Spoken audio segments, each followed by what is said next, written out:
Hey everyone, this is John O from Veracity with another video in my video series. This one continuing the new xAPI 101 series. If you missed the one, I think it was almost 2 weeks ago now, it started us out on some terminology, and this one is going to continue and finish the overall terminology before we get a little bit more technical about each one of these things.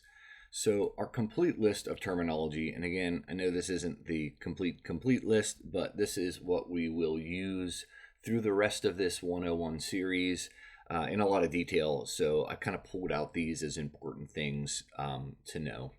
So these are the ones we're going to go over today, the ones that are bolded and underlined. And if the other ones don't make sense to you, the last video covered those. So I'll put a link in the description of this video to the last video so you can learn about actors, agents, etc. They'll be somewhat important in the terminology in this video. I mentioned in the last one, we aren't going through these alphabetically. We're kind of building on top of one another. So if you didn't see the last video and you're new to xAPI, I'd recommend going into the description and starting there before you do this one. All right, so let's continue where we left off the last time, and we're going to start with the verb. So the verb is the action being performed by the actor as represented in the xAPI statement. So this is the thing that's happening, like if you're completing something or you're passing something or you're watching a video, it's that action. Verbs are identified in the xAPI data structure by an IRI, which we talked about the last time as well. But it can include additional information like a display, like what's an English display or a Spanish display for the verb. I will mention that even though we talked about IRIs a bit last time, and I'm mentioning IRIs are important here because they're the things that identify the verb, I'll go into more detail in future videos about the importance of IRIs and how to use them and what they're scoped to and common issues that we often see with IRIs. Okay, the object. The object is the thing being interacted on by the actor as represented in the xAPI statement.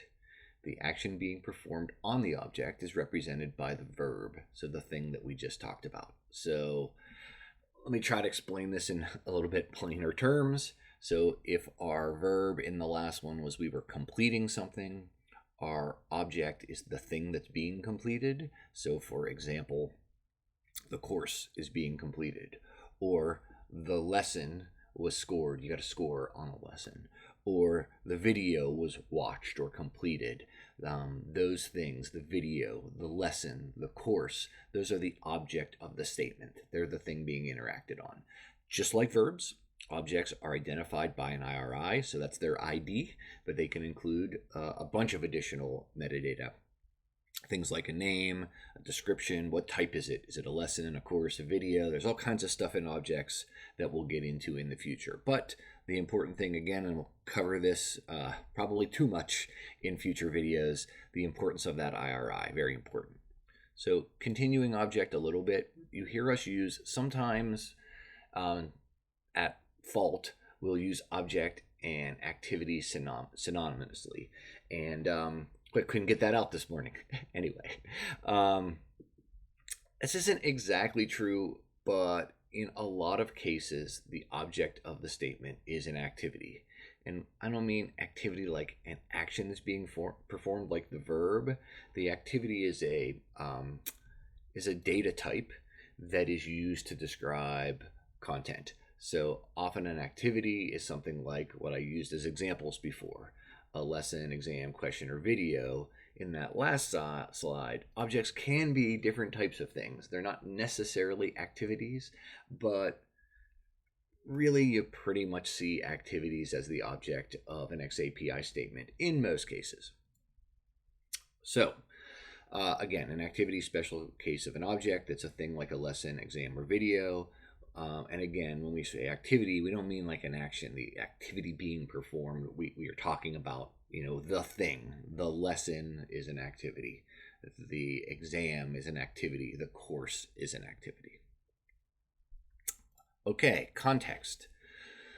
Context is part of a statement that can include additional information about other activities somehow related to the object, attempt information, xAPI profile information, the platform that sent the statement, and more. So as it sounds, context allows you to provide additional context about the event that occurred. We'll talk about an example of this here on the next one, but really this is a sometimes underused but very important part of the xAPI.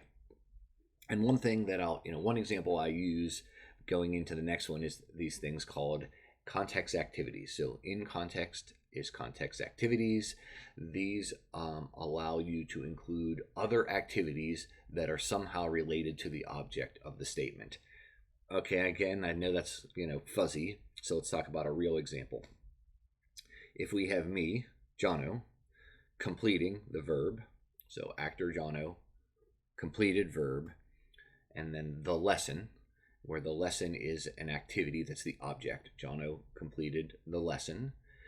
We can use context activities, a special kind called the parent, to say that lesson was part of a course. So the course is the parent context activity in this particular case that I'm giving. So, maybe I completed the World War II lesson, and the World War II lesson is part of the History 101 course.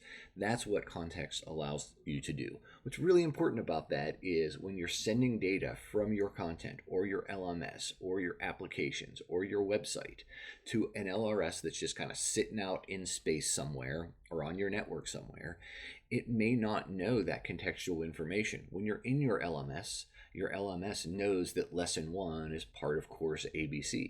But without you providing that information in places like context in the xAPI, the LRS and analytics platforms don't know that. It's just a lesson sitting out in space. So you have to put that additional context in a statement, so when you are analyzing, you can do things like show me how many people completed each lesson in this course. Well, how do I know what lessons are in that course? Context activities parent in this case.